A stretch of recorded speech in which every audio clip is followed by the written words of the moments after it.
கணவன் மனைவி வசியம் வந்து எப்படி செய்கிறீங்க? எந்த முறையில் வசியம் பண்ணி கொடுக்குறீங்க? அது அந்த செய்முறையை கொஞ்சம் சொல்ல முடியுமா? நிறைய இடங்கள்ல வந்து பார்த்தீங்கன்னா, வசியம் பண்ணி வயித்துக்குள்ள மருந்து இருக்குது அப்படின்னு எடுக்கிறாங்களே, அதை பற்றி உங்கள் கருத்து என்ன? அவங்களுக்கு வயிற்றில் இருக்க மருந்து எடுக்கிறேன், தலை மூலியமாக எடுக்கிறேன் அப்படின்னு சொல்லி எடுக்கிறாங்க. அந்த மாதிரி எடுக்க முடிஞ்சா வயிற்றில் இருக்க கிட்னியில் இருக்க கல்லெல்லாம் எடுத்துடலாமே. எந்த மந்திரவாதிக்கிட்ட போனாலும் எங்கே போனாலும் வயிற்றில் மருந்து இருக்குன்னு சொல்லிடுவாங்க. ஒன்றும் ஊதி எடுப்பாங்க, இல்லை இந்த மாதிரி திருநீரை வச்சு நான் மந்திரம் சொல்லி வெளியில் எடுத்துறேன் அப்படி சொல்லி எடுப்பாங்க. அதனால் உங்களை வச்சு நான் அதை சொல்லி காமிக்க போகிறேன். இப்போ பார்த்தீங்கன்னா நீங்களே பாருங்கள், உருண்டையாக வருதா? மக்களை பாருங்கள். வணக்கம். வரம் தரும் காலபைரவர் ஆன்மீகத்திலிருந்து நம்ம குருஜியை பார்க்க வந்திருக்கோம். வணக்கம் குருஜி. வணக்கம். இப்போ நம்ம வரம் தரும் காலபைரவர் ஆன்மீகத்தில் பார்த்தீங்க அப்படின்னா நிறையா நல்ல விஷயங்கள் வந்து பண்ணிக்கிட்டு இருக்காங்க.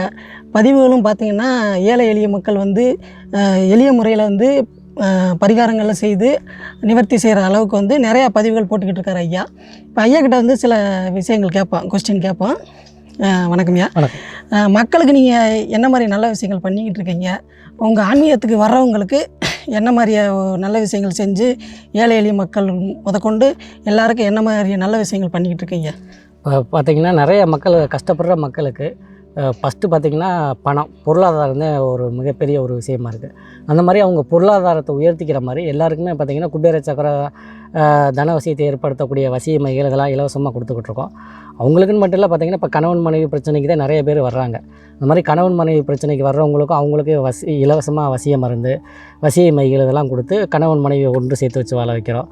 அதே மாதிரி தவறான உறவுகளில் இருக்கவங்கள பிரித்து விட்டு கணவன் மனைவியோட ஒற்றுமையாக சேர்ந்து வாழ வைக்கிறோம். இந்த மாதிரி நிறைய நல்ல விஷயங்கள். அது மட்டும் இல்லை, சில தெய்வ உபாசனைகள்லாம் கொடுத்துறோம். ஒரு சில பேருக்கு ஆன்மீகத்தில் பெரிய நிலைமைக்கு போகணும், அந்த மாதிரிலாம் இருக்கவங்களுக்கு தெய்வ உபாசனைகள் கொடுத்து அவங்களுக்கு மாந்திரிகங்கள் இந்த மாதிரிலாம் கற்றுக் கொடுத்து அவங்களும் 4 பேருக்கு மக்களுக்கு நல்லது செய்கிற மாதிரி ஒரு நபராக உருவாக்கி விட்றோம்.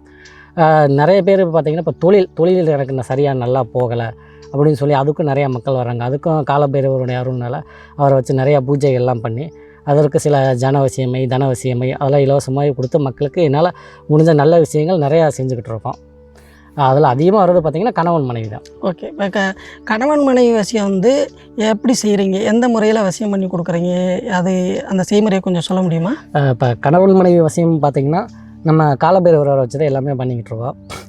இப்போ கணவன் மனைவி வசியம் பண்ணோம்னா இப்போ பிரிஞ்சிருக்கணும், ஒருத்தர் பிரிஞ்சிருந்தால் அவங்கள வந்து பார்த்திங்கன்னா அவங்களுடைய தலைமுடியோ அழுக்கு உடையோ இல்லை அவங்க முகம் தொடச்ச கர்ச்சீஃபோ காலடி மண்ணோ நெகமோ இந்த மாதிரி எதுவுமே இல்லாத பட்சத்தில் ஃபோட்டோ 2 பேரோட சம்மந்தமாக ஃபோட்டோ அதெல்லாம் வச்சு கொண்டு வந்து கொடுப்பாங்க. அதை வச்சு நம்ம காலபைரவருக்கு பூசை கட்டி 2 பேரையும் ஒன்று சேர்த்து வைப்போம். அதிகபட்சம் பார்த்திங்கன்னா 21 நாளில் அவங்களுக்கு நடந்துடும். ஒரு சில பேருக்கு 11 நாளில் நடக்கலாம். எவ்வளோ சீக்கிரம் ஒன்று சேர முடியுமோ அவ்வளோ சீக்கிரம் ஒன்று சேர்த்து வச்சுருவோம். இப்போ ஒரே வீட்டில் இருந்து ஒருத்தர் பேசாமல் மிஸ் அண்டர்ஸ்டாண்டிங்கில் இருந்தாங்கன்னா அவங்களுக்கு மை மருந்தை இலவசமாக கொடுத்து அது மூலியமாகவே நம்ம ஈஸியாக ஒன்று சேர்த்துலாம். ஒருத்தர் பிரிஞ்சு போயிருந்தால் மட்டும்தான் அவங்கள ஒன்று சேர்க்குறதுக்கு கொஞ்சம் டைம் எடுக்கும். அதுலேயும் ஒரு சில பேர் 4-5 வருஷம் ரொம்ப டைவர்ஸ் நிலைமைக்கெல்லாம் போய் பிரிஞ்சிருப்பாங்க. அவங்கள ஒன்று சேர்க்குறதுக்கும் நாங்கள் இதே மாதிரி முறைகளை பயன்படுத்தி அவங்களுக்கு சில ரகசியமான சில வழிமுறைகள்லாம் இருக்குது. அதெல்லாம் பண்ணி 2 பேரையும் ஒன்று சேர்த்து வைப்போம். அதிகபட்சமாக கணவன் மனைவி வந்து எத்தனை வருஷம் பிரிஞ்சிருந்தால் நீங்கள் ஒன்று சேர்த்து வைக்கலாம்? அதிகபட்சம் பார்த்திங்கன்னா ஒரு 6 வருஷத்துக்குள்ளே பிரிஞ்சிருந்தால் தான் ஒன்று சேர்க்க முடியும். அதுவும் அவங்க பிரிஞ்சு போய் வேறு யாரையும் திருமணம் செய்யாமல் இருந்தாலும் இல்லை வேறு பெண்ணு கூட தொடர்பு இல்லாமல் இருந்தால் மட்டும்தான் நம்ம அவங்கள திருப்பி ஒன்று சேர்த்து வைக்க முடியல. இங்கேருந்து உங்கள்கிட்ட இருந்து போய் வேறு ஒரு கல்யாணம் பண்ணிட்டா அவங்களெலாம் நம்ம எதுவும் செய்ய முடியாது. அந்த மாதிரி நபர்கள்லாம் நம்ம ஒன்று சேர்க்க முடியாது. ஒரு சில பேர் பார்த்திங்கன்னா செய்வன கோளாறுனால பக்கத்து வீட்டுக்காரன் இந்த மாதிரி நல்லா இருக்கான்னு சொல்லி செய்வனை செஞ்சு வச்சு குடும்பத்தை பிரிச்சுருவாங்க. அதனாலையும் பிரிஞ்சு போனவங்களாம் நிறைய பேர் இருக்காங்க. ஒரு சில பேர் நவகிரகங்கள்னால ஏற்படக்கூடிய பாதிப்புகள்னாலையும் பிரிஞ்சு போனவங்களாம் இருக்காங்க. அந்த மாதிரி நபர்களெல்லாம் நாங்கள் ஒன்று சேர்த்து வச்சு நல்ல முறையில் நிறையா வாழ வச்சுருக்கோம்.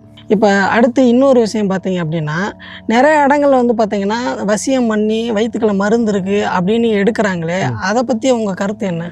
அதை பற்றி நம்ம ஏற்கனவே ஒரு வீடியோவும் போட்டிருக்கோம். இப்போ வசிய மருந்தை தூளாக்கி தான் சாப்பாட்டில் கொடுப்போம். ஆனால் அவங்க எடுக்கும்போது பார்த்திங்கன்னா உருண்டையாக எடுத்து காமிப்பாங்க. நீங்கள் தூளாக கொடுக்குறது அது எப்படி வயிற்றுலேருந்து வெளியில் வரும்போது உருண்டையாக வரும், அதை மக்கள் எல்லாம் கொஞ்சம் யோசித்து பார்க்கணும். அதெல்லாம் வந்து பார்த்திங்கன்னா மக்கள் நம்பி ஏமாறாதீங்க. வசிய மருந்து இருந்தால் அதுக்கு என்ன இது பண்ண பார்த்தீங்கன்னா கருஞ்சீரகத்தை நல்லா ஒரு டம்ளரில் நல்லா கொதிக்க வச்சு அந்த தண்ணியை ஒரு 3 நாளைக்கு வெறும் வயிற்றில் குடிச்சிங்கனாலே உங்களுக்கு வயிற்றில் இருக்க வசிய மருந்து உங்களுக்கு முறிஞ்சிடும். அதில் இப்போ ஒரு சில இடங்களில் பார்த்தீங்கன்னா தமிழ்நாட்டில் நான் பார்த்து ஒரு சில யூடியூப் சேனலில் பார்த்தீங்கன்னா திருநீர் அப்படி கையில் வயிற்றில் வச்சு தலையில் வச்சு அவங்களுக்கு வயிற்றில் இருக்க மருந்து எடுக்கிறேன், தலை மூலியமாக எடுக்கிறேன் அப்படின்னு சொல்லி எடுக்கிறாங்க. அந்த மாதிரி எடுக்க முடிஞ்சா வயிற்றில் இருக்க கிட்னியில் இருக்க கல்லெல்லாம் எடுத்துடலாமே. அதெல்லாம் வந்து பார்த்திங்கன்னா ஏமாத்தணும். அதெல்லாம் எப்படி பண்ணுறாங்க, அதுக்கு என்ன ட்ரிக்ஸ் யூஸ் பண்ணி பண்ணுறாங்க, அதையும் நான் உங்களுக்கு நான் சொல்லி காமிக்கிறேன். இது பார்த்திங்கன்னா திருநீர், இந்த மாதிரி திருநீரை கொட்டி வச்சுக்குவாங்க. இதில் ஒரு சில பொடியெல்லாம் இருக்குது. சாமி என்கிட்டே அப்ளை பண்ண போகிறீங்களா? ஆமாம், உங்களை வச்சு தான் நான் டெஸ்ட் பண்ணி காமிக்க போகிறேன். ஏன்னா இப்போ உங்களுக்கு வயிற்றில் இப்போ எங்கே போய் நீங்கள் ஜாதகத்தை கொடுத்தாலும் சரி, உங்களுக்கு வயிற்றில் மருந்து இருக்குது, இந்த மந்திரவாதிக்கிட்ட போனாலும் எங்கே போனாலும் வயிற்றில் மருந்து இருக்குன்னு சொல்லிடுவாங்க. ஒன்றும் ஊதி எடுப்பாங்க, இல்லை இந்த மாதிரி திருநீரை வச்சு நான் மந்திரம் சொல்லி வெளியில் எடுத்துறேன் அப்படி சொல்லி எடுப்பாங்க. அதனால் உங்களை வச்சு நான் அதை சொல்லி காமிக்க போகிறேன். அந்த மாதிரி இதில் ஒரு சில பொடிகள் கலந்துருப்பாங்க. அந்த பொடியை கலந்து வச்சுட்டு இதை என்ன பண்ணுவாங்கன்னா கையில் அள்ளிக்குவாங்க. போயிட்டு அவங்களுக்கு தெரிஞ்ச மந்திரங்கள்லாம் சொல்லி